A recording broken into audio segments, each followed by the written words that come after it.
नमस्कार विद्यार्थी मित्रांनो, हिस्ट्री बाय संतोष चव्हाण या आपल्या ऑफिशियल युट्यूब चॅनलवर तुम्हा सर्व विद्यार्थी मित्रांचं पुन्हा एकदा खूप खूप स्वागत. मित्रांनो, लक्षात घ्या, राज्यसेवा आणि त्याचबरोबर कंबाईनच्या परीक्षेमध्ये इतिहास या विषयात पैकीच्या पैकी मार्क तुम्हाला मिळवता यावे यासाठी इतिहास या विषयाची एक अत्यंत महत्त्वाची 1000 प्रश्नांचा सराव करणारी एक महत्त्वाची सिरीज आपण युट्यूबवर सर्व विद्यार्थी मित्रांसाठी मोफतपणे या ठिकाणी सुरू केलेली आहे. तर या प्रकारच्या लेक्चर सिरीजचा आज हे तिसरं सत्र आहे, ज्यामध्ये आपण 31 पासूनचे पुढचे प्रश्न इथे या ठिकाणी पाहणार आहोत. लक्षात घ्या मित्रांनो, जरी आयोगानं आपला परीक्षा या पोस्टपोन केल्या असल्या तर जी काही आपल्याला वेळ मिळालेली आहे त्या वेळेचं या ठिकाणी संधी आपल्याला करता आली पाहिजे, त्याचं सोनं या ठिकाणी करता आलं पाहिजे. आणि म्हणून मग या ठिकाणी अभ्यास जो तुम्ही आतापर्यंत करत आला आहात तो तसाच करत राहा, तर त्यामध्ये खंड पडू देऊ नका. कारण शेवटी लक्षात घ्या, स्पर्धा परीक्षेमध्ये यश मिळवायचं जर असेल तर त्या अभ्यासामध्ये सातत्य ठेवणं खूप जास्त गरजेचं आहे. आणि म्हणून मग इथे या ठिकाणी ही जी लेक्चर सिरीज आहे ती लेक्चर सिरीज रोज सायंकाळी 6:30 वाजता तुमच्यासाठी मी उपलब्ध करून देत आहे. ती लेक्चर सिरीज जरूर तुम्ही या ठिकाणी पहा, जेणेकरून तुमच्या अभ्यासामध्ये खंड कसल्याही प्रकारचा पडणार नाही. तर मित्रांनो, लक्षात घ्या, आपण काय करतोय, जे विद्यार्थी नव्याने इथे जॉईन झालेले आहेत त्यांना मला सांगायचं काय आपण काय करतोय. तर प्रश्न तुम्हाला दिला जातो, ते प्रश्न दिल्यानंतर या प्रकारचं तुम्हाला एक स्टॉपवॉच दिलं जातं आणि त्या स्टॉपवॉचच्या माध्यमातून 15 सेकंदामध्ये तुम्हाला त्या प्रश्नाचं योग्य उत्तर या ठिकाणी द्यावं लागतं. 15 सेकंदाचं उत्तर या ठिकाणी तुम्ही दिल्यानंतर मी इथं येऊन तुम्हाला त्या प्रकारच्या प्रश्नाचं योग्य उत्तर काय आहे ते तुम्हाला सांगणार आहे आणि याचबरोबर त्याचं एक्सप्लेनेशन देखील मी तुम्हाला या ठिकाणी सांगणार आहे. तर तुम्ही या प्रकारच्या या प्रोसिजर मध्ये या ठिकाणी जावा आणि इथं जे पण तुम्हाला प्रश्नाचं उत्तर या ठिकाणी वाटतं ते पर्यायामध्ये कमेंट बॉक्स मध्ये लिहिण्याचा या ठिकाणी जरूर या ठिकाणी तुम्ही प्रयत्न करा. तर मित्रांनो, सुरू करूया आजचं महत्वाचं या ठिकाणी सेशन. आता लक्षात घ्या, इथं आपल्याला पाहायला भेटतं या प्रकारचा प्रश्न आहे, खालीलपैकी अयोग्य जोडी ओळखा, अशा प्रकारचा प्रश्न आहे. यामध्ये लिहिलंय David hair, Henry eleven डेरेझो, grand डफ आणि गॉर्डन हॉल या प्रकारचे मिस्टरांची नावं, ख्रिस्ती मिस्टरांची नावं इथं दिलेली आहे आणि त्यांनी केलेलं कार्य याबद्दलची माहिती इथं दिलेली आहे. तर लक्षात घ्या, डेव्हिड हेयरच्या समोर दिलंय आत्मीय सभेच्या बैठकीस ते उपस्थित राहत. हेनरी विव्हन डेरेझोच्या समोर दिलंय बंगाली तरुणांमध्ये राष्ट्रवादी विचारांचा त्यांनी प्रचार प्रसार केला. ग्रँड डफच्या समोर दिलंय स्कॉटिश मिशनरी चर्च कॉलेजची स्थापना त्यांनी केली आणि गॉर्डन हॉलच्या समोर दिलंय अमेरिकन मराठी मिशनचा भारतातील प्रमुख. या प्रकारचं आहे. तुम्हाला याचं योग्य उत्तर या ठिकाणी काय आहे ते शोधायचं आहे. इथे लक्षात घ्या, खालीलपैकी अयोग्य जोडी ओळखा असं पर्याय दिलेला आहे. तुमचा वेळ सुरू होतोय आता. 15 सेकंदामध्ये तुम्हाला या प्रश्नाचं योग्य उत्तर द्यायचं आहे. तर लवकरात लवकर मित्रांनो कमेंट बॉक्स मध्ये तुमचं जे पण काही उत्तर आहे ते या ठिकाणी जरूर तुम्ही या ठिकाणी नोंदवा, जेणेकरून मला त्यानंतर इथे एक्सप्लेनेशन देता येईल. चलो, 15 सेकंद कंप्लीट झालेले आहेत. लक्षात घ्या, आता बघा, डेव्हिड हेयर जर आपण पाहिलं तर आपल्या सर्वांना माहिती असेल की डेव्हिड हेयर सन 1816 आत्मीय सभेच्या बैठकीला उपस्थित राहत होते आणि या डेव्हिड हेयरच्या माध्यमातून बंगाल प्रांतामध्ये Calcutta school book society, Hindu college, English public school या प्रकारच्या शिक्षण संस्था स्थापन झाल्याचं एकंदर दिसतं. तर डेव्हिड हेयर हे बरोबर आहे. हेनरी विव्हन डेरेझो जर आम्ही पाहिलं तर बंगाली तरुणांमध्ये राष्ट्रवादी विचारांचा प्रसार त्यांनी केला. एकदम बरोबर आहे, कारण हे हेनरी विव्हन डेरेझो यांनी सन 1828 यंग बंगाल या नावाचं संघटन सुरू केलं होतं. नाव नीट लक्षात घ्या, यंग बंगाल हे संघटन हे हेनरी विव्हन डेरेझोनं सुरू केलेलं होतं आणि या प्रकारच्या संघटनेच्या माध्यमातून बंगाली तरुणांमध्ये राष्ट्रवादाचा विचार ते या ठिकाणी करताना दिसून येतात. ग्रँड डफ जर आम्ही पाहिलं तर लक्षात घ्या, ही जोडी या ठिकाणी चुकलेली आहे आणि आयोगानं इथं तुम्हाला दिलेला आहे प्रश्न अयोग्य जोडी ओळखा, त्यामुळे इथं पर्याय क्रमांक 3 हे राईट आन्सर आहे. तर ग्रँड डफ आणि स्कॉटिश मिशनरी चर्च ही जोडी चुकल्याचं एकंदरीत दिसतं. मग ग्रँड डफ बद्दल काय इन्फॉर्मेशन आहे ती आपण इथं पाहूया. लक्षात घ्या, ग्रँड डफ जर आपण पाहिला तर माउंटस्टोड एल्फिस्टन जेव्हा मुंबई प्रांताचा गव्हर्नर या ठिकाणी बनला मित्रांनो, तेव्हा त्यानं साताऱ्यामध्ये ज्या व्यक्तीला प्रशासक म्हणून नियुक्त केलं होतं त्या व्यक्तीचं नाव होतं ग्रँड डफ. तर साताऱ्याचा प्रशासक होता तो म्हणजे ग्रँड डफ. लक्षात घ्या, या ग्रँड डफनं हिस्ट्री ऑफ मराठा या नावाचा ग्रंथ देखील लिहिला आणि याच ग्रंथामध्ये ग्रँड डफनं मराठा साम्राज्याचं वर्णन सह्याद्री पर्वतरांगांमध्ये पेटलेला वणवा अशा स्वरूपात केल्याचं एकंदरीत या ठिकाणी पाहायला भेटतं. तर हा मुद्दा या ठिकाणी लक्षात घ्या. आता मुद्दा असा आहे की स्कॉटिश मिशनरी चर्च कॉलेजची स्थापना कोणी केली? तर याची स्थापना करणारा कार्यकर्ता होता ज्याचं नाव होतं अलेक्झांडर डफ. नाव नीट लक्षात घ्या. हा कार्यकर्ता होता अलेक्झांडर डफ. तर हा अलेक्झांडर डफ हा स्कॉटिश मिशनरी होता आणि 1830 ला त्यांनी स्कॉटिश मिशनरी चर्च कॉलेजची स्थापना केल्याचं एकंदर दिसतं. विशेष म्हणजे जेव्हा चार्ल्स वूडचा खलिता भारतामध्ये आला, वूडची समिती जेव्हा गठीत झाली 1854 ला, तेव्हा त्या समितीमध्ये अलेक्झांडर डफ देखील एक सदस्य राहिल्याचं एकंदरीत या ठिकाणी पाहायला भेटतं. तर हा एक महत्वाचा मुद्दा या ठिकाणी लक्षात घ्या. गॉर्डन हॉल बद्दल काय बरं? तर गॉर्डन हॉल हा अमेरिकन मराठी मिशनचा भारतातला प्रमुख राहिल्याचं दिसतं आणि अमेरिकन मराठी मिशनचं हेडक्वार्टर हे आपल्या सर्वांना माहिती आहे अहमदनगर होतं आणि त्याच हेडक्वार्टर मधनं ज्ञानोदय नावाचं वृत्तपत्र इथे या ठिकाणी प्रकाशित होत होतं. हा मुद्दा या ठिकाणी लक्षात घ्या. आपल्याला या ठिकाणी पाहायला भेटतं ज्ञानोदय वृत्तपत्र जे होतं त्याचं संपादक जे होतं ते या ठिकाणी हेनरी व्हॅलेंटाईन केल्याचं एकंदरीत दिसतं. तर हेनरी व्हॅलेंटाईन हे या ठिकाणी या ज्ञानोदय वृत्तपत्राचे संपादक राहिल्याचं एकंदरीत पाहायला भेटतं. तर या प्रकारे या प्रश्नाचं राईट आन्सर ग्रँड डफ हे या ठिकाणी लक्षात घ्या. चलो आता पुढचा बघा. हा प्रश्न व्यवस्थितरित्या समजून घ्या. या प्रश्नावर युपीएससीने पण बऱ्याच वेळा प्रश्न विचारलेले आहेत. 1928 रोजी स्थापन करण्यात आलेली बटलर कमिटी कशाशी संबंधित होती? तर बटलर कमिटीवर प्रश्न आहे. बटलर कमिटी कशाशी संबंधित आहे अशा प्रकारचा प्रश्न इथे विचारलेला आहे. देशी संस्थानिकांसाठी, सायमन कमिशनच्या स्वागतासाठी, ट्रेड युनियनवर अंकुश ठेवण्यासाठी आणि व्यापारी वर्गासाठी या प्रकारचा इथे प्रश्न पर्याय आहे. तुम्हाला योग्य उत्तर द्यायचं आहे. तुमचा वेळ सुरू होतोय आता. लवकर करा, घाई करा. 15 सेकंदामध्ये तुम्हाला योग्य उत्तर या ठिकाणी इथं द्यायचं आहे.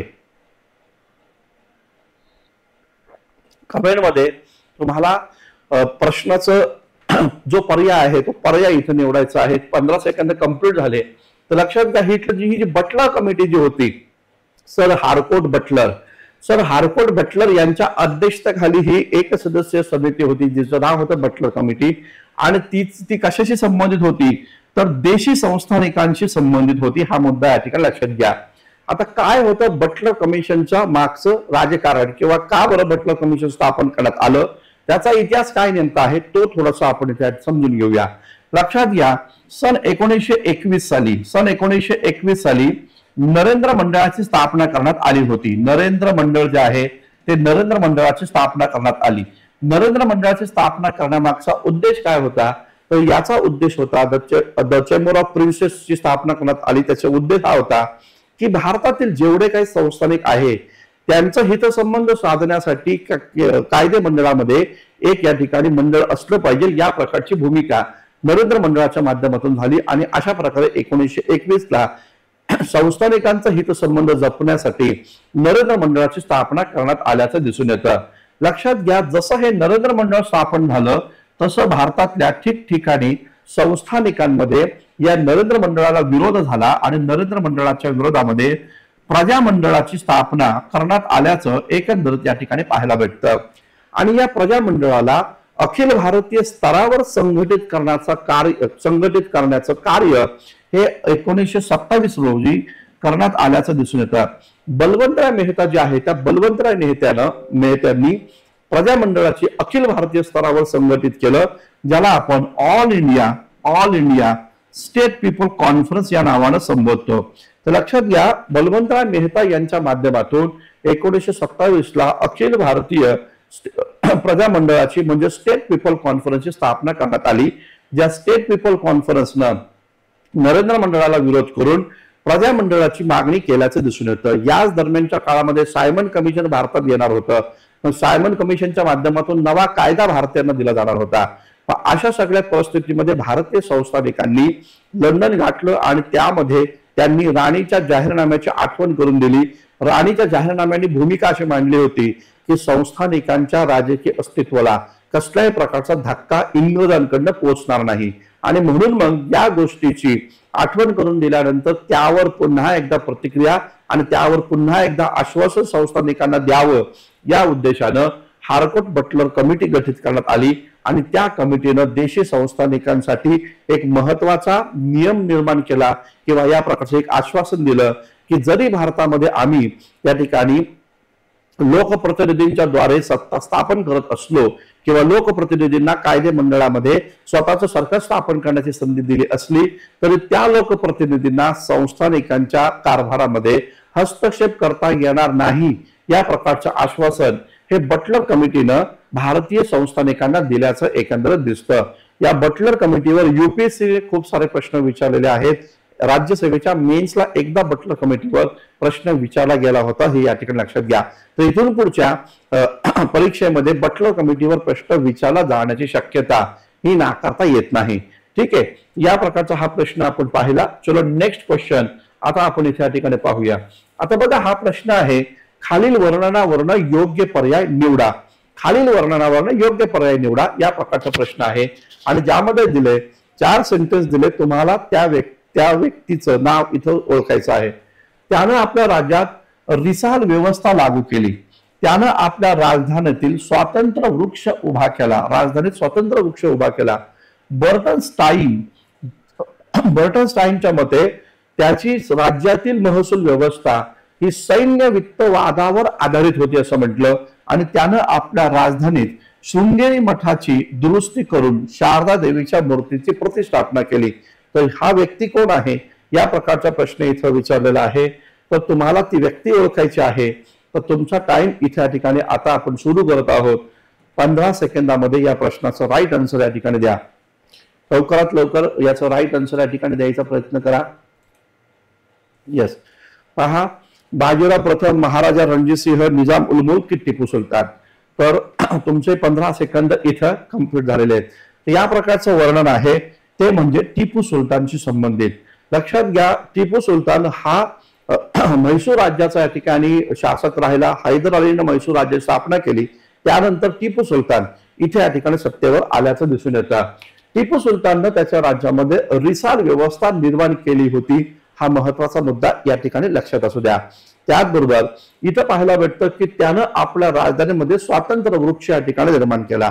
आता पाहायला असं भेटतं याच्याच काळामध्ये 1789 ला फ्रेंच रिव्होल्युशन या ठिकाणी झाली, फ्रेंच राज्यक्रांती झाली आणि या फ्रेंच राज्यक्रांतीमुळे या ठिकाणी टिपू सुलतान खूप जास्त प्रभावित झाल्याचं दिसून येतं। टिपू सुलताननी फ्रेंच राज्यक्रांतीचा सन्मान करण्यासाठी त्यानं आपली राजधानी श्रीरंगपट्टणम इथं स्वातंत्र्य वृक्ष उभारला आणि स्वतःला त्यानं सिटीजन किंवा नागरिक या नावानं संबोधलेलं आहे असं एकंदरीत दिसून येतं। त्याच्या बर्टन स्टाईल हा एक महत्वाचा इतिहासकार ज्यानं म्हैसूर राज्याची या ठिकाणी इथं पाहणी केल्यानंतर त्याचं असं म्हणणं राहिलं की त्या राज्यातील महसूल व्यवस्था ही सैन्य वित्तवादावर आधारित होती। म्हणजे जे काही सैनिक होते, जे काही कर्मचारी होते, लष्करी कर्मचारी, तर त्याच लोकांना टॅक्स वसूल करण्याचं आदेश टिपू सुलतानने दिलं, म्हणून त्याला सैन्य वित्तवाद असं त्यानं म्हटलेलं आहे। आणि आपल्या शृंगेरी मठाचा डागडुजी त्यांनी केली, शारदा देवीच्या मूर्तीची प्रतिष्ठापना केली। हे सगळं वर्णन टिपू सुलतानशी संबंधित या ठिकाणी आहे। तर हा मुद्दा या ठिकाणी लक्षात घ्या, टिपू सुलतान। चलो आता यानंतरचा पुढचा प्रश्न आपण इथे या ठिकाणी पाहूया। आता पहा, इथे आपल्याला पाहायला भेटतं की एक प्रश्न आहे, खालील पर्यायावरून योग्य पर्याय या ठिकाणी निवडा। खालील पर्यायावरून योग्य पर्याय निवडा या प्रकारचा प्रश्न आहे। वॉरेन हेस्टिंग यानं बनारस येथे संस्कृत कॉलेजची स्थापना केली, एक। दुसरं सेंटेन्स आहे, जोनाथन डंकन याने कलकत्ता येथे मदरसा कॉलेजची स्थापना केली आणि जे ड्रिंक्स वॉटर बेथ्यून यानं कलकत्ता येथे बालिका विद्यालयाची स्थापना केली। तर या प्रकारचा हा प्रश्न आहे, तुम्हाला याचं योग्य पर्याय निवडायचा आहे। तुमचा वेळ सुरू होत आहे आता। तुम्हाला 15 सेकंदामध्ये या प्रश्नाचं योग्य उत्तर या ठिकाणी द्यायचं आहे। तर लवकर करा, इथं 15 सेकंदच तुम्हाला मिळत आहेत। त्या 15 सेकंदामध्ये तुम्हाला कमेंट बॉक्समध्ये योग्य उत्तर या ठिकाणी नोंदवायचं आहे। तर लक्षात घ्या, 15 सेकंद तुमचे इथं आता कंप्लीट झालेले आहेत। तर बघा या प्रश्नाचं उत्तर काय आहे, तर वॉरेन हेस्टिंगने संस्कृत कॉलेजची स्थापना नाही केली। तर संस्कृत कॉलेजची स्थापना जी आहे ही बनारसमध्ये 1792 ला जोनाथन डंकननं केलेली आहे, हा मुद्दा या ठिकाणी लक्षात घ्या। त्याचबरोबर त्यामुळे पहिलं सेंटेन्स चूक आहे। जोनाथन डंकननं कलकत्ता येथे मदरसा कॉलेज नाही केलं, तर 1781 ला मदरसा कॉलेजची स्थापना झाली आणि ती वॉरेन हेस्टिंग जो आहे तर त्या वॉरेन हेस्टिंगनं या मदरसा कॉलेजची स्थापना केलेली आहे। तर हा पण मुद्दा या ठिकाणी लक्षात घ्या, म्हणजे दुसरं पण विधान चुकीचं आहे। आणि जे ड्रिंक्स वॉटर बेथ्यून यानं कलकत्ता येथे बालिका विद्यालयाची स्थापना केली, हे विधान मात्र सत्य आहे. याच बालिका विद्यालयाचं रूपांतर पुढे जाऊन बेथून कॉलेजमध्ये झाल्याचं एकंदरीत या ठिकाणी पाहण्यात येतं. त्यामुळे लक्षात घ्या, केवळ क विधान हे या ठिकाणी बरोबर आहे आणि म्हणून मग इथं पर्याय क्रमांक 3 हे या प्रश्नाचं राईट आन्सर या ठिकाणी पाहायला भेटतं. या प्रकारचा मित्रांनो हा महत्वाचा प्रश्न आहे. यासारखा प्रश्न तुम्हाला राज्यसेवेच्या पूर्व परीक्षेला किंवा युपीएससीच्या पूर्व परीक्षेला किंवा कंबाईनच्या पूर्व परीक्षेला देखील तुम्हाला पाहायला भेटू शकतो. चलो त्यानंतरचा प्रश्न आपण इथे या ठिकाणी पाहूया की 35वा प्रश्न आहे, ज्यामध्ये म्हटलेलं आहे की कोल्हापूरचे वासुदेव बळवंत फडके म्हणून खाली पिकेल कोणाला संबोधलं जातं. कोल्हापूरचे वासुदेव बळवंत फडके म्हणून कोणाला संबोधलं जातं. इथं पर्याय दिलेले आहेत हनुमंतराव कुलकर्णी, निळकंठ शास्त्री जोशी, विनायक सावरकर आणि कृष्णाजी दादाजी कुलकर्णी. ठीक आहे, तर तुम्हाला कोल्हापूरचे वासुदेव बळवंत फडके कोणाला म्हटलं जातं, तर त्यावर उत्तर द्यायचे. तुमचा वेळ सुरू झाला आहे. 15 सेकंदामध्ये योग्य उत्तर या ठिकाणी तुम्ही द्या. पटकन करा, 15 सेकंदच तुम्हाला मिळत आहेत. परीक्षेमध्ये पण तुम्हाला 10 ते 15 सेकंदामध्येच उत्तर द्यावी लागत आहेत. तर लक्षात घ्या, योग्य उत्तर या ठिकाणी तुम्हाला द्यायचं आहे. चलो तुमचा टाइम इथं आता समाप्त झालेला आहे. तर लक्षात घ्या, कोल्हापूरचे वासुदेव बळवंत फडके म्हटलेलं आहे. तर या प्रश्नाचा राईट आन्सर आहे हनुमंतराव कुलकर्णी. पाहायला असं भेटतं की वासुदेव बळवंत फडके ज्यांना आद्य क्रांतिकारक म्हणलं जातं, ज्यांनी एक मोठं सशस्त्र लढा या भारतामध्ये उभारला होता. साहजिकच त्यासाठी त्यांनी रामोशी, बेरड, मांग, महार यांसारख्या लोकांची मदत घेतली आणि इंग्रजांची सत्ता समूळ नष्ट करण्याचा प्रयत्न त्यांनी केल्याचं एकंदर दिसतं. मात्र त्यांना त्या प्रयत्नामध्ये यश आलं नाही, कारण विजापूरच्या देवर नावडगी या भागामध्ये त्यांना ते एका बुद्ध विहारामध्ये झोपले असताना त्यांना इंग्रजांनी अटक केली आणि एडनच्या तुरुंगामध्ये त्यांचं निधन झालं 1883च्या नंतर. 1883ला जसं यांचं निधन या ठिकाणी झालं, त्यानंतर वासुदेव बळवंत फडकेंच्या या प्रकारच्या बलिदान हे व्यर्थ जाणार नाही याची काळजी भारतातल्या क्रांतिकारी चळवळीने घेतली आणि ठिकठिकाणी व्यायामशाळा मंडळाची स्थापना या ठिकाणी झाली. हे या ठिकाणी लक्षात घ्या. जसं की पुण्यामध्ये आपल्याला पाहायला भेटतं चाफेकर क्लब होता, तसं कोल्हापूरमध्ये शिवाजी क्लब या ठिकाणी होता आणि विदर्भमध्ये आर्य बांधव समाज क्लब या ठिकाणी कार्यरत होता. तर लक्षात घ्या, तर कोल्हापूरमध्ये जो शिवाजी क्लब या ठिकाणी होता, तर त्या शिवाजी क्लबचे या ठिकाणी प्रमुख होते हनुमंतराव कुलकर्णी आणि याच हनुमंतराव कुलकर्णी यांना कोल्हापूरचे वासुदेव बळवंत फडके म्हणून संबोधलं जातं. तर हा मुद्दा या ठिकाणी लक्षात घ्या. हे कृष्णाजी दादाजी कुलकर्णी हे देखील कोल्हापूरच्या शिवाजी क्लबशी संबंधित या ठिकाणी होते. यांना केडबा या नावानं संबोधलं जातं. कृष्णाजी दादाजी कुलकर्णी यांना केडबा या नावानं संबोधलं जातं आणि या व्यक्तीला कृष्णाजी दादाजी कुलकर्णी ही पहिली व्यक्ती आहे की जी या ठिकाणी बॉम्ब बनवण्याचं प्रशिक्षण घेण्यासाठी जपानला या ठिकाणी गेलेले आहेत, असं एकंदरीत या ठिकाणी पाहायला भेटतं. तर या प्रकारचा हा महत्वाचा प्रश्न, वासुदेव बळवंत फडके कोल्हापूरचे म्हणून कोणाला संबोधलं जातं, तर हनुमंतराव कुलकर्णी. मुद्दा नीट व्यवस्थितरित्या लक्षात ठेवा. चलो त्यानंतरचा प्रश्न आपण या ठिकाणी पाहूया. आता बघा, हा थोडासा दीर्घोत्तरी प्रश्न आहे, म्हणजे मोठा प्रश्न आहे, तर तो व्यवस्थितरित्या आपण आधी वाचूया आणि त्यानंतर या प्रश्नाचं योग्य ते उत्तर या ठिकाणी पाहूया. आता बघा, इथं म्हटलं की त्यांनी देशी व्यापार उत्तेजक मंडळ या संस्थेची स्थापना करून शाई, साबण, मेणबत्त्या, छत्र्या इत्यादी स्वदेशी वस्तूंचं उत्पादन करण्यास प्रोत्साहन दिलं. त्यासाठी स्वतः आर्थिक झळ सोसली. त्या मालाच्या विक्रीसाठी सहकारी तत्वावर पुणे, सातारा, नागपूर, मुंबई आणि सुरत या भागामध्ये स्वदेशी वस्तूंची दुकानं काढण्यास प्रोत्साहन दिलं. वरील वर्णनानुसार खाली दिलेल्या पर्यायातून योग्य पर्याय निवडा. अशा प्रकारे म्हणजे या प्रकारचं वर्णन आहे. आणि विशेष म्हणजे देशी व्यापार उत्तेजक मंडळ. आता लक्षात घ्या, देशी व्यापार उत्तेजक मंडळाची स्थापना कोणी केली हे ज्याला माहिती आहे त्याला याचं योग्य उत्तर या ठिकाणी येतं. इथं दिलेल्या आहे पर्यायामध्ये ग.वा. जोशी, सार्वजनिक काका, दादाभाई नौरोजी, लोकमान्य टिळक आणि गोपाळकृष्ण गोखले. तर या प्रकारचा प्रश्न आहे. तुमचा वेळ सुरू होतोय आता. तुम्हाला 15 सेकंदामध्ये या प्रश्नाचं राईट आन्सर द्यायचंय. केवळ भागाची भूमिका घेऊ नका, प्रश्न सॉल्व्ह करा. इथं कमेंट बॉक्समध्ये तुम्हाला त्या प्रत्येक प्रश्नाचं योग्य ते उत्तर या ठिकाणी लिहिता आलं पाहिजे. तर ठीक आहे, या प्रकारचा प्रश्न आहे, व्यवस्थित त्या ठिकाणी पहा. तर मित्रांनो, 15 सेकंद इथे कंप्लीट झालेले आहे. लक्षात घ्या, देशी व्यापार उत्तेजक मंडळ 1872 स्थापन केलं आणि हे स्थापन करणारे ग.वा. जोशी होते, ज्यांना सार्वजनिक काका असं या नावानं संबोधलं जातं, कारण यांनी पुणा सार्वजनिक सभेची स्थापना केली होती असं एकंदरीत पाहायला भेटतं. तर लक्षात घ्या, हे सार्वजनिक काका हे ती पहिली व्यक्ती आहे ज्यांनी या ठिकाणी स्वदेशीचा पुरस्कार केल्याचं एकंदरीत दिसतं. पाहायला भेटतं 1877 जेव्हा दिल्ली दरबार लॉर्ड लिटननं भरवला होता, तेव्हा त्या दिल्ली दरबारामध्ये ड्यूक ऑफ कॅनॉट आला होता, तेव्हा या सार्वजनिक काका गवा जोशींनी खादी वस्त्र परिधान करून त्याची भेट या ठिकाणी घेतली. आणि लक्षात घ्या, हे गवा जोशी ही ती पहिली व्यक्ती आहे ज्यांनी ब्रिटिशांना ठणकावून सांगितलं की भारताचा जर विकास करायचा असेल तर ब्रिटिशांच्या संसदेमध्ये भारतीय सदस्यांना नियुक्त करा अथवा ब्रिटिशांची संसद भारतामध्ये घेऊन या, या प्रकारची भूमिका मांडणारे हे गवा जोशी होते. हा एक महत्वाचा मुद्दा या ठिकाणी लक्षात घ्या. या प्रकारे गवा जोशी पुन्हा सार्वजनिक सभेच्या माध्यमातून काम करताना दिसतात आणि स्वदेशी देशी व्यापार उत्तेजक मंडळाची स्थापना करून स्वदेशी वस्तूंचा पुरस्कार करण्याची चळवळ पहिल्यांदा यांनीच या ठिकाणी उभा केल्याचं दिसून येतं.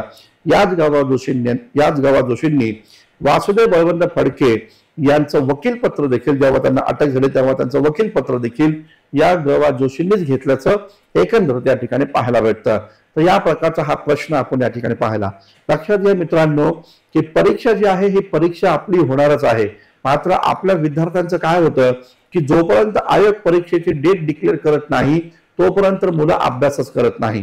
तर असं होऊ देऊ नका, कारण लक्षात घ्या, आयोगाने जर डेट डिक्लेअर केली तर सगळेच लोक काम करणार आहेत, सगळेच लोक अभ्यास करणार आहेत, परंतु त्याच्याही आधी वर्षभर जे सातत्य करून अभ्यास करतात त्यांचाच रिझल्ट येतो. आणि म्हणून मग अभ्यासाला सुरुवात केली नसेल किंवा अभ्यासामध्ये खंड पडला असेल, तो थांबवला असेल, तर आता मला तुम्हाला हे सांगायचंय की लवकरात लवकर आता अभ्यासाला सुरुवात तुम्ही या ठिकाणी करा आणि तुमच्या अभ्यासामध्ये खंड पडू देऊ नका. सातत्यानं 8 तासाचा तरी अभ्यास आपला झालाच पाहिजे हे या ठिकाणी लक्षात घ्या. जो विषय तुमचा कच्चा असेल तो व्यवस्थित करण्याचा प्रयत्न तुम्ही इथे या ठिकाणी करा. 2025 साठी जर तुम्ही तयारी करत असाल तर 2025च्या डिस्क्रिप्टिव्ह बॅचेस जे आहेत तर त्या डिस्क्रिप्टिव्ह बॅचेस त्याचा अभ्यास कंप्लीट करा.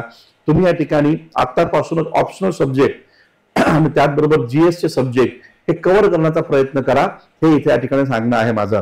तर मित्रांनो, या प्रकारे इतिहास जर का तुम्हाला कठीण जात असेल तर इतिहास या विषयाच्या खूप साऱ्या बॅचेस आपण आपल्या हिस्ट्री बाय संतोष चव्हाण या ऍप्लिकेशनवर इथे या ठिकाणी लॉन्च केलेले आहेत.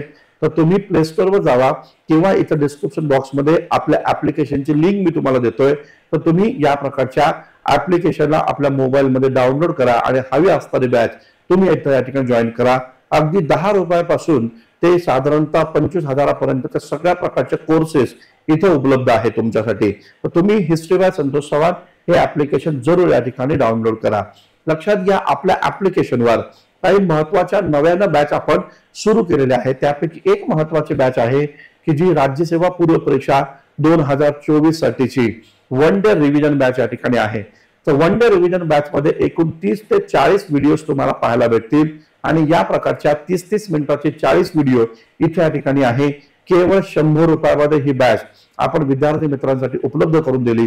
ही बॅच तुम्ही राज्यसेवा पूर्व परीक्षेला सामोरं जात असताना जरूर या ठिकाणी जॉईन करा. आणि जर कंबाईनची तयारी करत असाल, कंबाईनची अजून पण आयोगाने जाहिरात दिली नाही, मात्र असा अंदाज आहे की या ठिकाणी जुलै एंडिंग किंवा ऑगस्ट फर्स्ट वीक मध्ये ही परीक्षा या ठिकाणी होईल. तेव्हा मग जर का तुम्हाला त्या परीक्षेची तयारी करायची असेल तर 2 एप्रिल पासून आपली लाईव्ह बॅच सुरू झालेली आहे. ऍप्लिकेशनवर ऑनलाईन बॅच आहे, मात्र ती लाईव्ह आहे. तर ही बॅच तुम्ही या ठिकाणी जॉईन करू शकता. लक्षात घ्या, या बॅच मध्ये बिना पीपीटीचं बोर्डाच्या माध्यमातून, डिजिटल बोर्डाच्या माध्यमातून मी तुम्हाला या ठिकाणी शिकवत आहे. तर महाराष्ट्राचा इतिहास आणि आधुनिक भारताचा इतिहास या बॅच मध्ये शिकवला जाणार आहे. आणि या बॅचची फीज मात्र तुम्हाला इथं केवळ या ठिकाणी 450 रुपये पे करायचे आहे. तर लक्षात घ्या, केवळ 450 रुपयामध्ये आपण कंबाईनची बॅच तुम्हाला या ठिकाणी देत आहोत. 450 रुपयामध्ये ही बॅच आहे. खूप साऱ्या विद्यार्थ्यांनी या प्रकारच्या ही बॅच जॉईन केलेली आहे. लाईव्ह लेक्चर असणार आहे या बॅच मध्ये. तर तुम्ही या ठिकाणी ही बॅच जॉईन करा. रोज रात्री 8 वाजता या बॅच मध्ये माझे लाईव्ह सेशन या ठिकाणी आहेत. तर या प्रकारच्या 2 महत्वाच्या बॅचेस आहेत. जे तुम्ही तयारी करता त्या पद्धतीची ही बॅच, दोन्हीपैकी कोणतीही बॅच तुम्ही इथे या ठिकाणी जॉईन करा. चलो, यानंतरचे प्रश्न आता आपण या ठिकाणी पाहूया. आता बघा हा एक प्रश्न आहे, काळ तर मोठा कठीण आला आहे, मधली स्थिती पण लक्षात कोण घेतो यांसारखे अग्रलेख त्यांनी लिहिल्यानं त्यांचे करमणूक हे नियतकालिक खूप लोकप्रसिद्ध पावले. तर करमणूक हे नियतकालिक त्यांचं होतं जे खूप जास्त प्रसिद्ध पावलं. अशा प्रकारचा प्रश्न आहे. पर्यायामध्ये दिलेला आहे कृष्णाजी भालेकर, गणपतराव पाटील, हरिनारायण आपटे आणि लक्ष्मणराव भोपटकर. तुम्हाला इथं योग्य उत्तर द्यायचं आहे. तुमचा वेळ सुरू होतोय आत्ता. 15 सेकंदामध्ये या प्रश्नाचं राईट आन्सर या ठिकाणी द्या.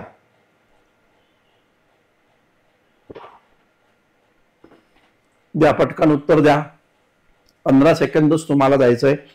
येस, पर्यायामध्ये कमेंट बॉक्समध्ये पर्यायाचा क्रमांक लिहा. ठीक आहे, पुढे बघा.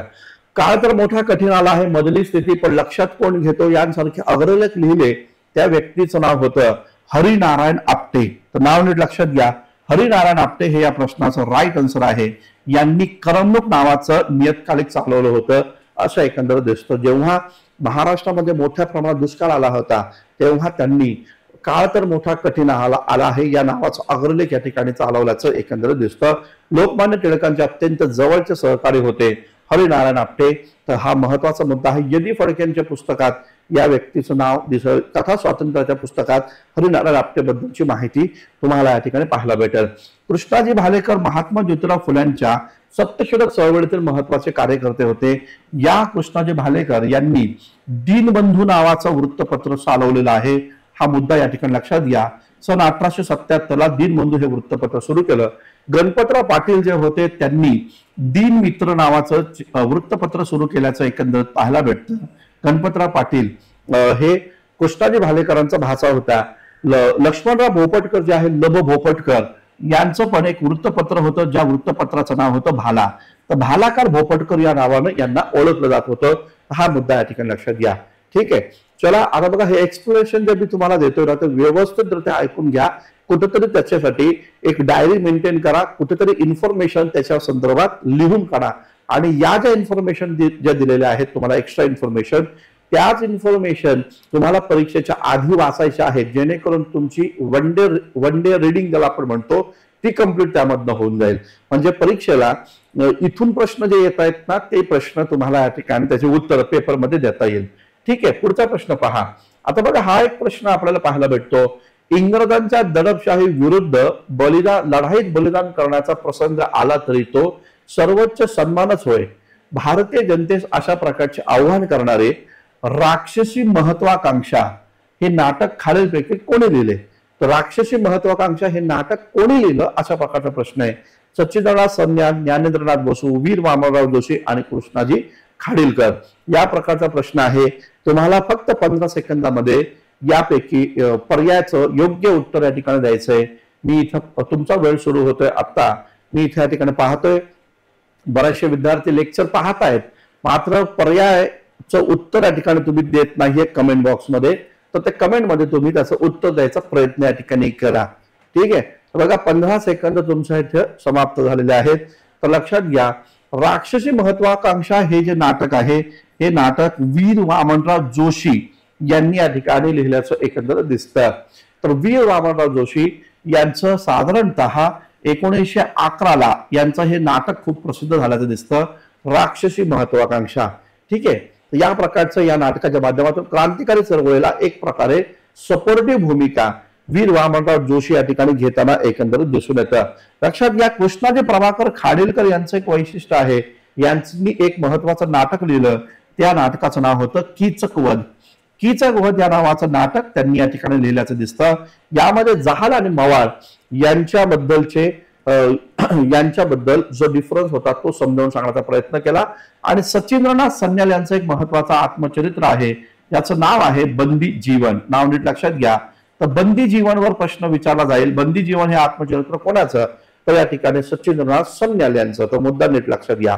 ठीक आहे, पुढचा प्रश्न आता आपण पाहूया. आता बघा हा प्रश्न या ठिकाणी आहे की दामिनी कोही म्हणजे काय? दामिनी कोही म्हणजे काय या प्रकारचा प्रश्न आहे. पर्याय दिलेला आहे आदिवासी लोकांची जमीन हस्तगत करणारे जमीनदार, संथाल लोकांची भूमी, आदिवासी लोकांचा सुवर्णयुगीन काळ आणि इंग्रजांद्वारे हस्तगत केलेली आदिवासी लोकांची भूमी. या प्रकारचा प्रश्न या ठिकाणी आहे. तुम्हाला इथे या ठिकाणी योग्य उत्तर या ठिकाणी द्यायचं आहे। तुमचा वेळ सुरू होतोय आता। तुम्हाला 15 सेकंदामध्येच या प्रश्नाचं योग्य ते उत्तर या ठिकाणी द्यायचं आहे। लवकरात लवकर या प्रश्नाचं योग्य ते उत्तर या ठिकाणी द्या। फक्त 15 सेकंद तुम्हाला उत्तरासाठी मिळत आहे। ठीक आहे, तर यस, तुमचा वेळ आता इथं समाप्त झालेला आहे। तर लक्षात घ्या, दामिनी एक कोही काय आहे, तर याचं राईट आन्सर संथाल लोकांची भूमी। संथाल लोकांच्या भूमीला या ठिकाणी दामिनी एक कोही या नावानं संबोधलं जातं। तर हा मुद्दा लक्षात घ्या। ही एनसीईआरटी मधली बीट आहे। इयत्ता 8वीच्या एनसीईआरटी मध्ये या संथाल विद्रोहाबद्दल डिटेल्सपणे माहिती दिलेली आहे। हा मुद्दा लक्षात घ्या। तर संथाल विद्रोहाबद्दलची माहिती आहे। संथाल विद्रोह कान्हू आणि सिद्धू यांनी इथे घडवून आणल्याचं दिसतं। तर कान्हू आणि त्याचबरोबर सिद्धू हे याचे दोन महत्वाचे नेते होते आणि संथाल विद्रोह हा 1855 ला या ठिकाणी झाल्याचं एकंदरीत दिसून येतं। ठीक आहे, संथाल लोकांची भूमी, आदिवासी लोकांची जमीन हस्तगत करणारे जमीनदार जे होते, तर या जमीनदारांना आदिवासी लोक डिकू म्हणत होते। लक्षात घ्या, डिकू म्हणत होते। डिकूंद्वारे आदिवासींची जमीन म्हणजे संथालांची भूमी जी आहे तिला दामिनी कोही असं म्हटलं गेल्याचं एकंदरीत पाहायला भेटतं। ठीक आहे, चलो पुढचा आपण प्रश्न या ठिकाणी पाहूया। तर पहा मित्रांनो, इथं आपल्याला या ठिकाणी दिसतो 40वा प्रश्न आहे।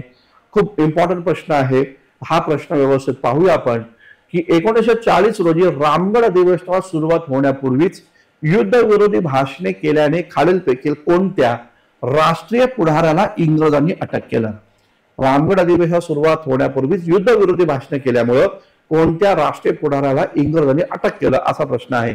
जयप्रकाश नारायण, मौलाना अबुल कलाम आझाद, डॉक्टर राजेंद्र प्रसाद आणि सरदार वल्लभभाई पटेल अशा प्रकारचे पर्याय आहेत। तुमचा वेळ सुरू होतोय आता। तुम्हाला 15 सेकंदामध्ये या प्रश्नाचं योग्य ते उत्तर द्यायचंय।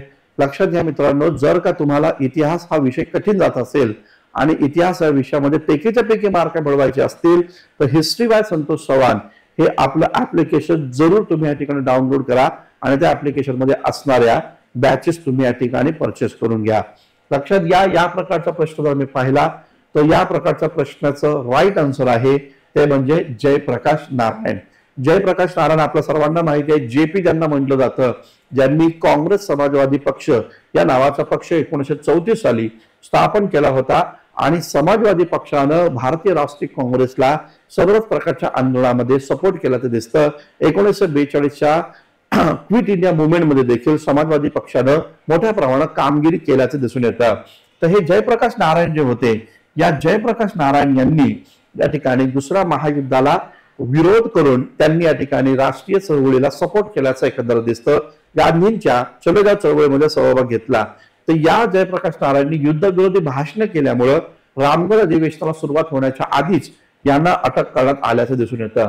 रामगढ अधिवेशन खूप इम्पॉर्टंट आहे आपल्यासाठी, कारण या अधिवेशनामध्येच या ठिकाणी व्यक्तिगत सत्याग्रह किंवा वैयक्तिक सत्याग्रहाला सुरुवात करण्यात आल्याचे एकंदरीत दिसतं। वैयक्तिक सत्याग्रह जो आहे तर त्या वैयक्तिक सत्याग्रहाला सुरुवात करण्याची घोषणा इथे या ठिकाणी करण्यात आली आणि त्या माध्यमातून वैयक्तिक सत्याग्रह संपूर्ण भारतामध्ये या ठिकाणी करण्यात आल्याचं दिसून येतं। तर या प्रकारचा हा महत्वाचा मुद्दा इथे या ठिकाणी तुम्हाला समजावून सांगितलेला आहे। तर मित्रांनो, अशा पद्धतीने आपण आजचं हे सेशन या ठिकाणी पाहिलं। यामध्ये आपण एकूण 40 प्रश्न आतापर्यंत पाहिलेले आहेत। तर हे सगळे यापूर्वी झालेले प्रश्न आणि आताच पण हे लेक्चर्स तुम्ही या ठिकाणी पहा। तुमच्या मित्रांना देखील या ठिकाणी ही लिंक शेअर करा आणि दररोज 6:30 वाजता आपलं हे जे लेक्चर या ठिकाणी येईल ते लेक्चरला अटेंड या ठिकाणी राहा। ज्यांना 6:30चा वेळ नसेल शक्य त्यांनी नंतर रेकॉर्डेड स्वरूपात असलेले हे लेक्चर्स जरूर या ठिकाणी पहा। तर थांबूया मित्रांनो, आपण आपल्या युट्यूब चॅनलला सबस्क्राईब करा, त्याचबरोबर लाईक कमेंट देखील करत चला। धन्यवाद, थँक्यू व्हेरी मच।